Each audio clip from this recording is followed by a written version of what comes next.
What's up, you guys? Today I'm going to teach you how to hunt turkeys from a beginner. If you're watching this video, you are probably a beginner yourself, and you, my friend, are in the right place. We're going to teach you the basic entry levels of turkey hunting, and there'll be more series on this coming, to teach you the more advanced tactics and whatnot. So let's go ahead and jump into it. So on today's episode, we are going to, go through the most general basic terms that you will need to know. So if you're clicking on this video, let's assume that you are a first-time hunter. Maybe you didn't have a grandpa or a dad or even, a mom or a friend to take you out, right? So this is from the very beginning. The first thing that you need to know is how to differentiate between a male and a female turkey. So a male is called a tom and a female is called a hen. The tom, as you'll see like right here, has a beard, right? So the beard is how you're going to tell, is one of the ways that you can tell that a male is a male. So it's going to have this beard that comes off of his chest, and there are some cases where hens can have beards, but you're going to use the other identifying factors to figure this out. So the males will also have colorful heads. So the skin on their head can change colors. So they're going to be more bright and vibrant, just like songbirds, right? If you've ever seen a cardinal, a male cardinal is really bright red to distract, maybe predators or something, and a female cardinal is more dull, so that way it can hide in a nest better. Kind of same thing with turkeys, right? So that male is going to have a color changing head, and a lot of times it'll be white, blue, red, things like that. So you're going to have the brightly colored head, the beard. The feathers are going to be more shiny and more like a dark black or dark brown color. So they're going to almost be iridescent in the sun. They're going to stand out really well. Third thing is male turkeys have spurs. So they're going to have to be pretty close for you to tell this, but off the back, just like, say, a rooster or something, they're going to have a little spur on each leg that comes off and is going to allow you to tell, hey, that's a male or that's a female. Don't mind my dog back here. So with that being said, you're going to know that this male, by these physical features, is the one that you're going to want to shoot. Most spring turkey seasons, you can only shoot male toms. So you cannot shoot the females in the spring. It's a bad deal. The male is going to do what's called strutting. So when a turkey is strutting, that means that he's going to come in, he's going to plume up like a big puffball, right? He's going to puff up real big. And that's going to be kind of your main indicator that is a male. Excuse me. They're going to be doing that to attract the females and to show like, hey, I'm a viable mate, what have you. So they're going to be doing that, and they're also going to be doing what's called gobbling, and you guys probably know what gobbling is, right? And if you don't, just look up a YouTube video, turkeys gobbling, and you'll know what I mean. But they're going to be vocal early in the mornings and late in the evenings to, talk to the hens, let the hens know where they're at. And so that's how you're going to tell a male. Now, a hen has more drab colors. It's going to be a lot more dull. They're going to be smaller in size. They don't really have, their head can change colors a little bit, but it's going to be more of like a very light slate or almost gray color or light pinkish red. It's not going to be vibrant at all. Their goal is to blend in and to hide from the predators. So, and when the hens make noise, most likely what you're going to hear is yelps and clucks and things like that. You're not going to hear gobbling. So a yelp is, excuse my mouth, but it's going to be like something like that, right? You hear that in the woods 99% of the time, that's female. So now that you know the difference between a male and a female, you know which one you're going after. In the spring turkey hunting, we're going after the males. So that takes me to point number 2. How are you going to figure out how to call these turkeys? What types of calls do they make? So as we talked about, the gobbler makes he gobbles, obviously, and they can do some other things, but that's more for an advanced video in the future. So the primary thing we're focused on for gobblers is the gobbling, right? And then for the hens, they're going to make yelps, clucks, purrs, putts, lots of different vocalizations in there. And if you don't know what those are, once again, hit YouTube for those type of call sounds. You're going to hear, like I said, that's a yelp.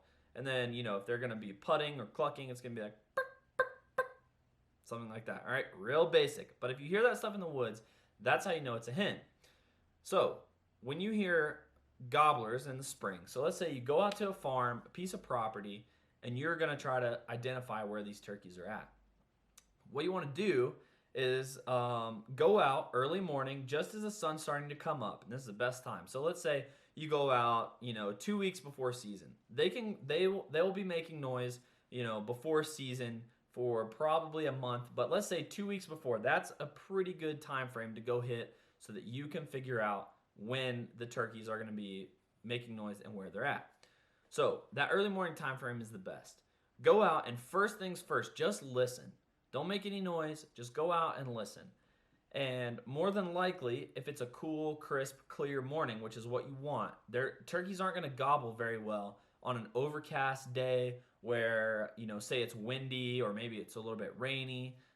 They're just not going to gobble very well on that. They want it to be nice and crisp and clear so those gobbles can travel really far. So A, the hens can hear them, but B, also, on a day where the weather's not perfect, the advantage goes to the predator's hands. So they don't want to call any predators near them where their senses might be less. So think about that. You want a cool, crisp day, and that's going to help you hear the best gobbling. So right as that sun's coming up, they're going to be gobbling on the limb. So they roost in trees, and at least for the majority of the country they do. So they're going to roost in trees at night. And you're going to want to go out and listen, and when you hear a gobble, they're going to gobble, for probably 30 minutes or so on the limb before they fly down. And they're just waiting for it to get light enough for them to see the ground before they pitch down. So when you hear these turkeys, that's going to tell you kind of where they're at. If you're not hearing any turkeys, what you want to do is you want to try a locator call. So my favorite locator call for beginners would be a hoot owl call, and it's really easy. You just say, and this is going to sound really simple, but you're just going to say, "Who cooks for you?" Just like that, okay? But you're going to make it sound like an owl. So what I do is I go, "Woo, woo, woo, woo, woo, woo, woo, woo." Just like that, okay? Who cooks for you? Who. That sounds really dumb, but I promise if you just go, "Woo, woo, woo, woo," just like that, okay? You want to project it, be kind of loud, practice that a couple of times. Promise you, no one's going to look more silly than I'm looking right now, so you've got it, all right? So you're going to try that, and then you're going to wait a couple seconds. And usually what that induces is called a shock gobble. So when a turkey shock gobbles, a lot of times what happens is when they're on the limb and they hear a loud noise, it either startles them, no one's really sure quite why it is, but it startles them, triggers something, and a lot of times they'll gobble back if they're not pressured or spooked or anything like that. So they'll gobble back, right? And that is a good way to identify where the turkeys are at. So if you're not hearing them just off the roost, try a locator call. Other locator calls you can use are a crow, a pileated woodpecker, a coyote howl. I would really, really try to stay away from the coyote howl because it kind of puts them on edge. So you don't really want to do that. You can find all those calls at, say, a Cabela's or a Sportsman's or something like that. And that's really going to help you out. So with that being said, now we know kind of where the turkeys are, where they're roosted, right? Well, what makes good roosting habitat? Where are you going to find the turkeys on the landscape of this piece of property or where you're hunting at? Well, the easiest way to tell where turkeys are is you want to look at, and this brings me to a good point. Today we're going to thank our sponsor of this video, onX Maps, for helping us out, helping us to be able to see landowner data, topographical features, and be able to find where all these turkeys are at, right? So go ahead and tap the link in my bio, grab, onX Hunt membership. Really cheap, and it's really going to be something that you are going to use. So once you have a mapping software, if you don't have onX, you could use Google Maps, you could use something else. You're not going to have the benefits of like landowner data, but you can figure stuff out.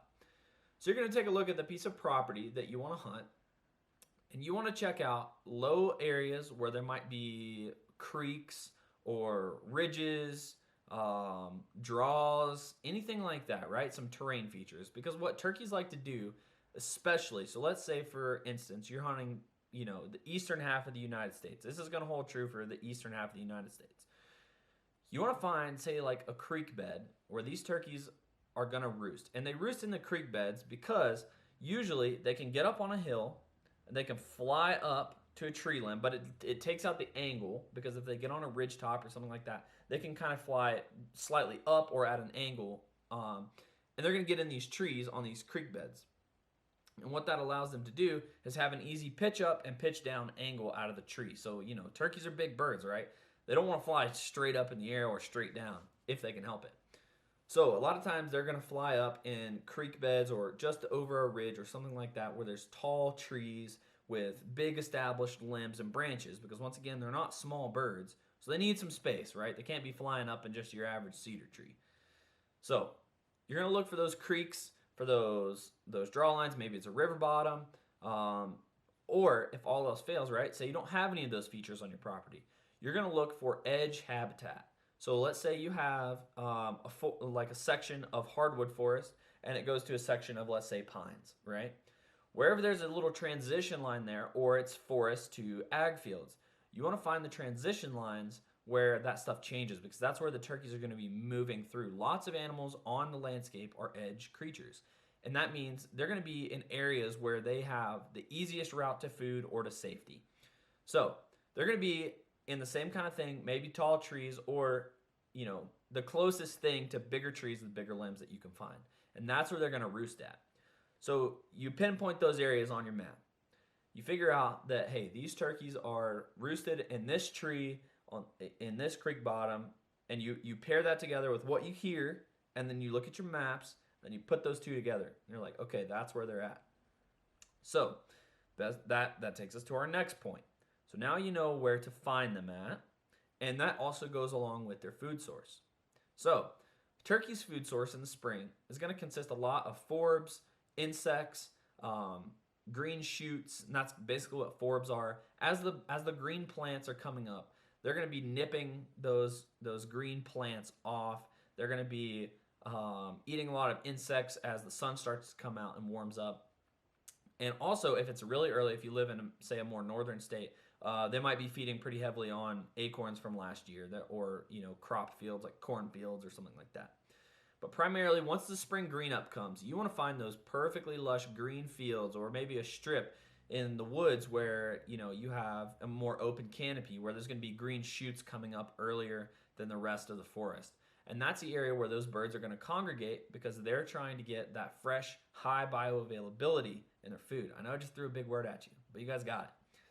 So that's going to allow them to get the best nutrients. So they're going to roost somewhere in relation to that. Creek bottoms are also a great thing, right? There's water there, so a lot of green forbs are being coming up. Another reason why they would roost in the creek bottoms or along a water source.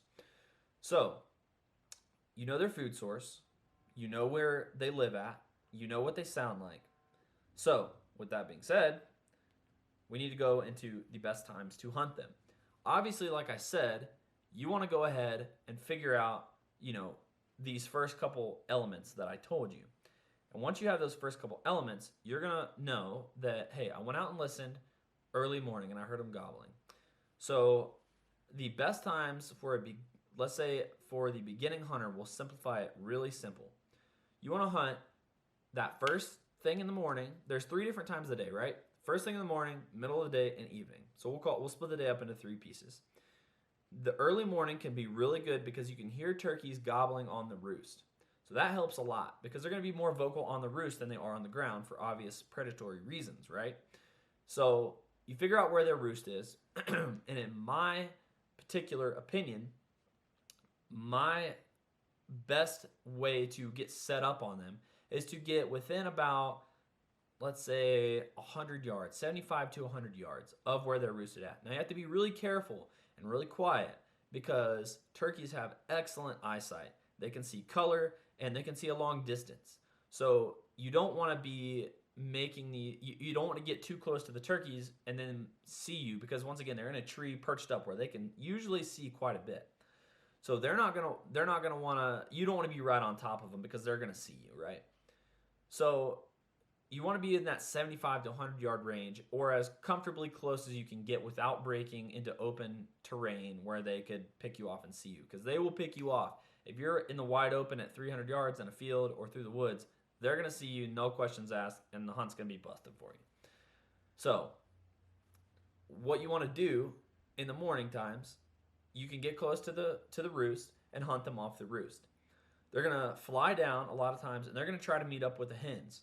So you want to be ideally in between the gobbler and the hens. They don't roost in the same trees together most of the time. Sometimes they do, but most of the time the gobblers will roost off by themselves and the hens will roost off by themselves, and they meet up in the morning, right? So you want to be somewhere in between there. The morning time can be great for getting them right off the roost. Now, if you don't get them right off the roost, you want to go to the next part of the day, which is going to be the middle of the day.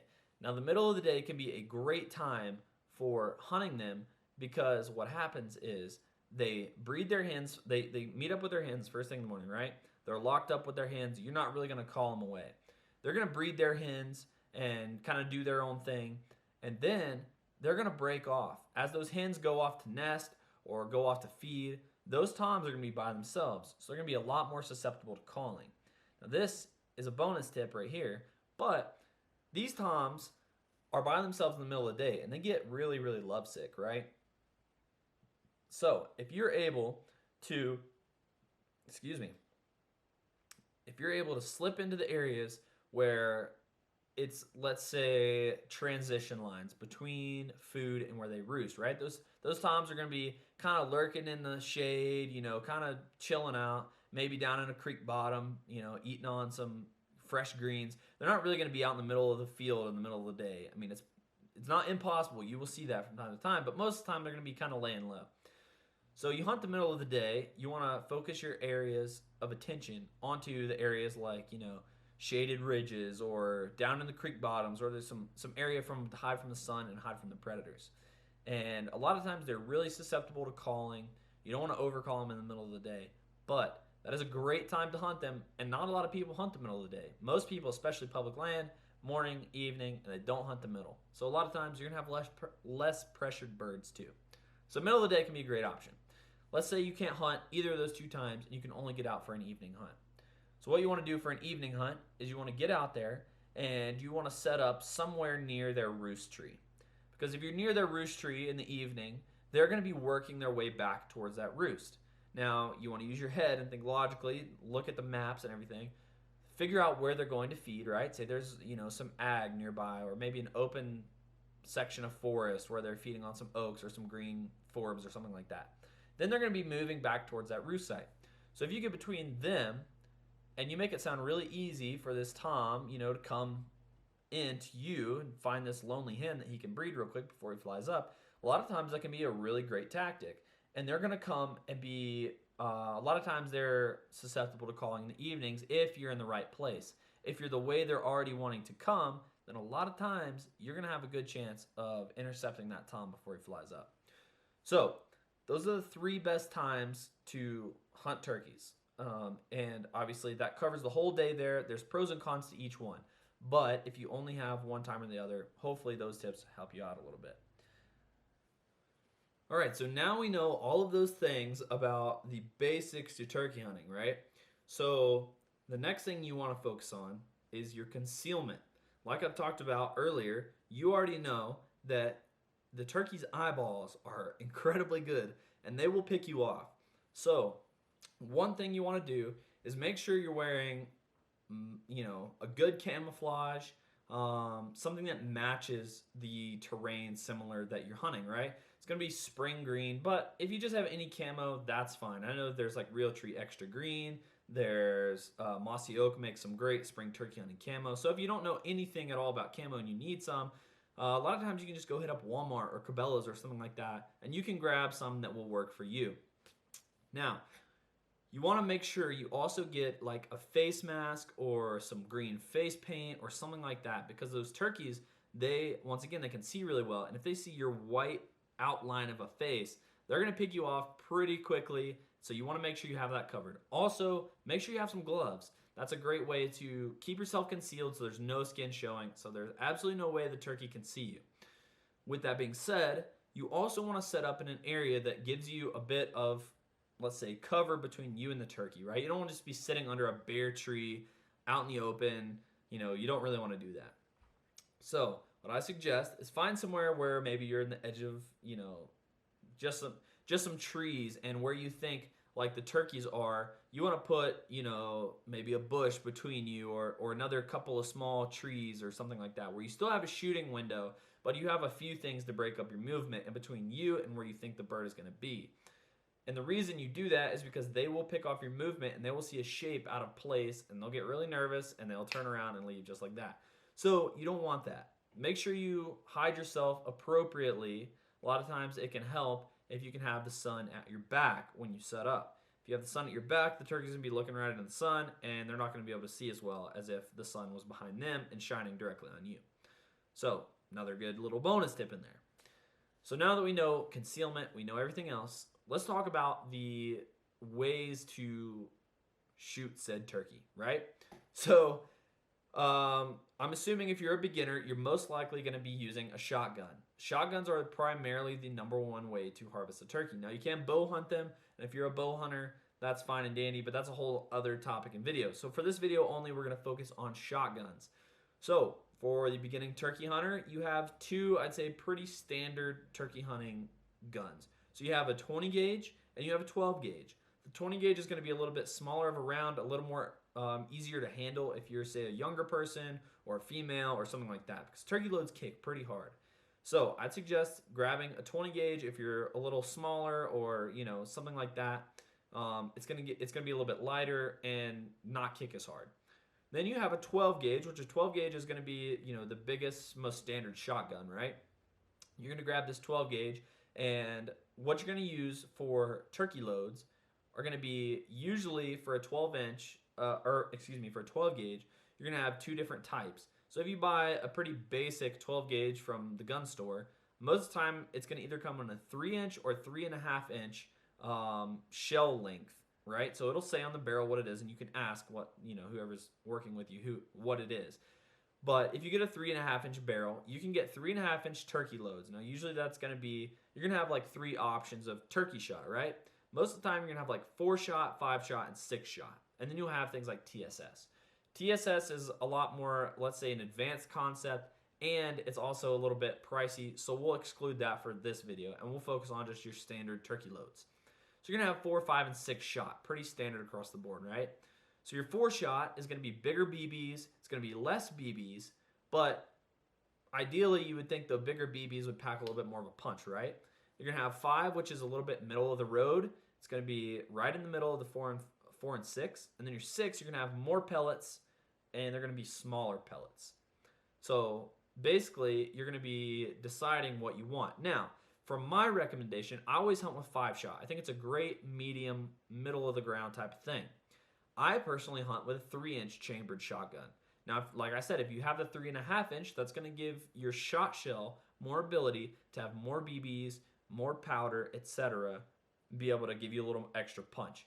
But like I said, pretty standard, you're going to come across 3-inch. So let's say you're going to get a 3-inch turkey load in number 5 shot. A lot of companies make these, and you can just go into your local, you know, gun store or Cabela's or wherever, and just look for turkey loads that are 5 shot mix, or you can just, you know, do 4 or 6 if you'd like.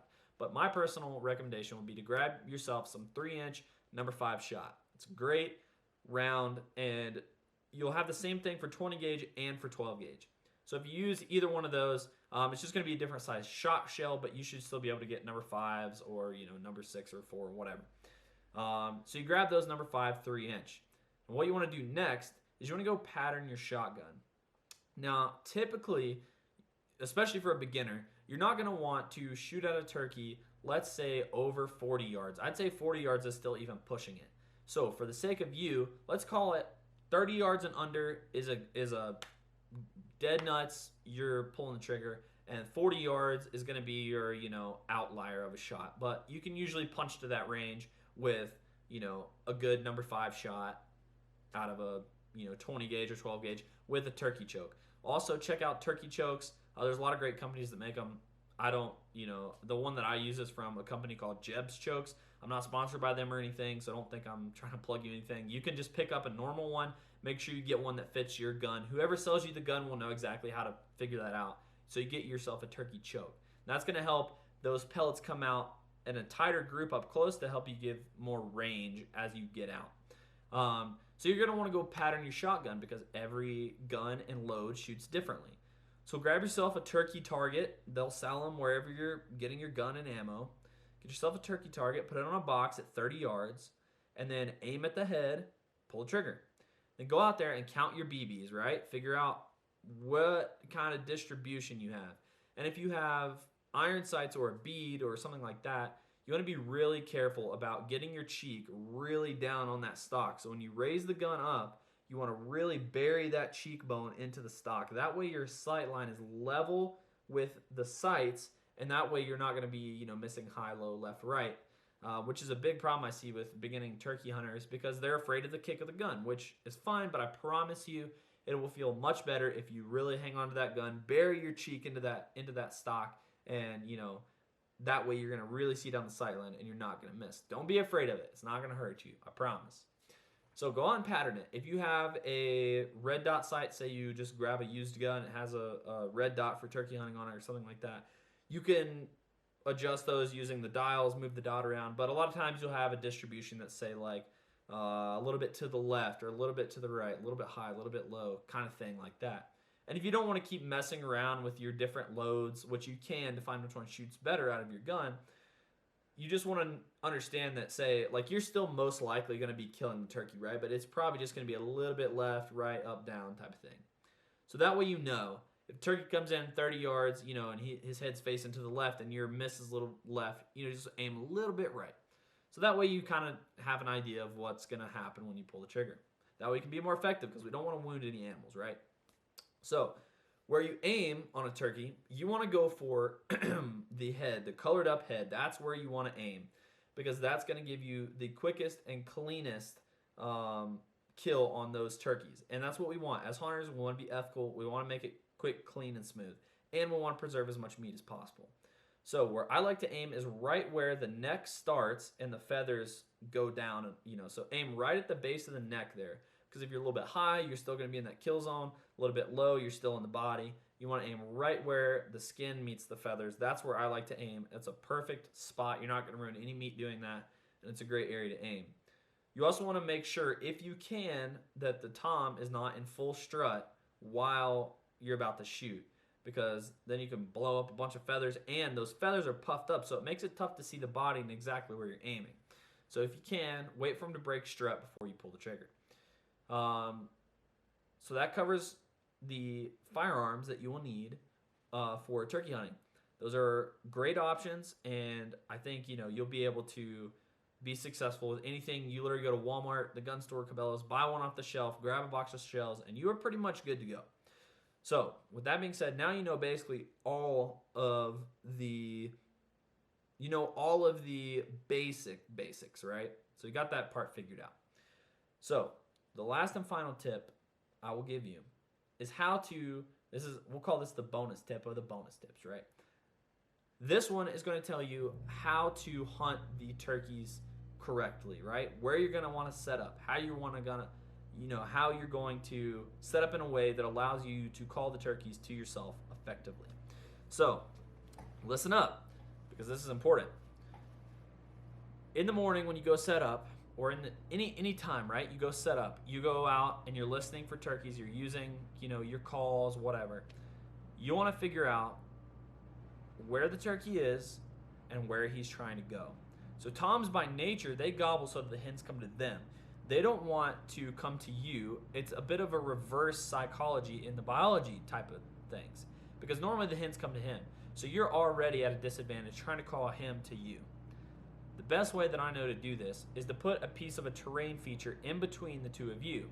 Or if you're, say, hunting a lot of ag fields, you can use a decoy. But you want to put something in between yourself and that tom that's going to A, either break his distraction or break his concentration, or B, is going to force him to come up and over or around something to see where the hen is. So you want to make this as advantageous for him as possible while still giving yourself the edge. You want to just ride that line just as close as you can. So the best thing to do is set up. Let's say he's roosted down in a creek bottom, right? That's a pretty typical situation. We'll say there's a piece of ag kind of up top. You're in some rolling hills, right? Maybe some ag up top or a food source up top. And you got, some turkeys roosted in this creek bottom in some hardwoods. So you hear them gobbling off the roost, and you know that more than likely this tom is going to come to a strut zone, which is where they go in the mornings to kind of strut around in the sun, in a good advantageous area for him to go, for all the hens to come to him. He's going to want to go somewhere where they can hear him. So ideally, we'll say this ag field is a good spot. He's going to fly down, come up to that. So you want to be somewhere in between there. And if you're following my other tips, you're already within 75 to 100 yards of this tom. So when you're that close, you want to set up using, say, the rise of the hill or around the curvature of the hill to set up where when you're calling to that bird, he's going to come around the corner or have to come over the top to see you. So with that being said, you also want to be careful how you call. Usually, I don't like to call to turkeys in the tree until right before they're about to fly down. So usually once it's light enough to see the ground, especially if you can see the tom, you'll see him kind of getting antsy in the tree. Once you see that, you know it's pretty much go time. So you're going to give a few light tree ups. So just really soft, something like that. A couple really soft and light. You just want him to know that you're there, and then you want to shut up. So then hopefully when he flies down, he's going to say, oh, I remember there was a hen right here, so I need to fly down right there. So he's going to fly down, and most likely he might not gobble once he hits the ground. But the ideal thing is, like I said, you have that terrain feature. You have something in your way, but you're still in the direction that he's trying to come. So he's going to start working. Let's say he doesn't gobble, right?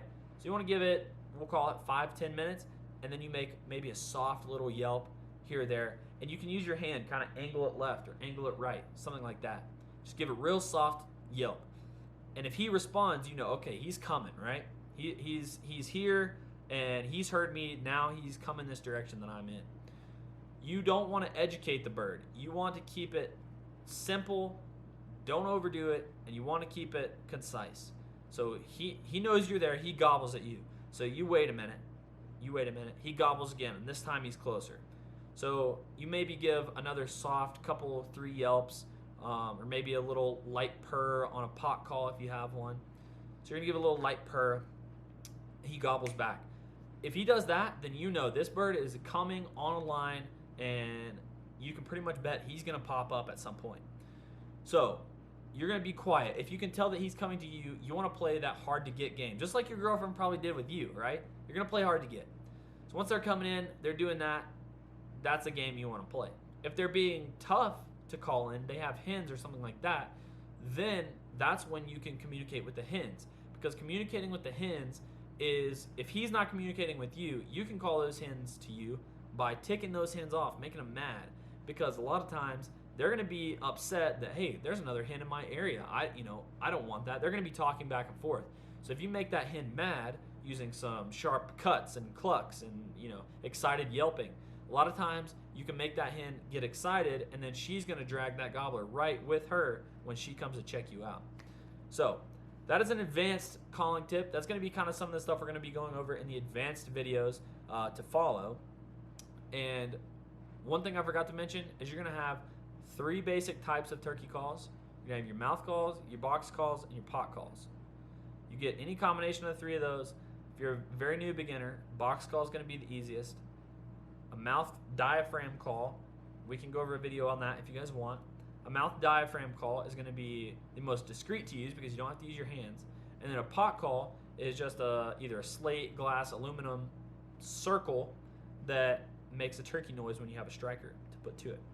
So there's a lot of informational videos on that out there. Maybe we'll make a how to call video. If you want to see that, please drop me a comment. Would love to hear if you guys would like to see that. But with that being said, I think that pretty well covers the basics of turkey hunting for the entry-level turkey hunter. If I missed anything in the comments, you guys please let me know. I would love to know what I missed, how I can make a podcast like this better. I'm just podcasting by myself, so I don't have anyone here, talking to me, to bounce ideas off of. So if I missed anything, let me know. If there's any questions that you have, also let me know. I would love to hear those things. We're going to have 2 or 3 different parts of the series, and we'll get a little more advanced. So you listen to this one first, you figure out the basics, then we'll move up, we'll get a little bit more advanced. Make sure you tune in. We're going to try to launch these every week, so stay tuned. As we lead up to turkey season, hopefully we'll have more videos like this for you to come. Share this with a friend. If you know a beginning turkey hunter, this hopefully can help explain some of the frustrations that they may have. But thank you guys so much for watching. Thank you onX for sponsoring today's video, and we will catch you on the next episode of Midwest Madness. Peace.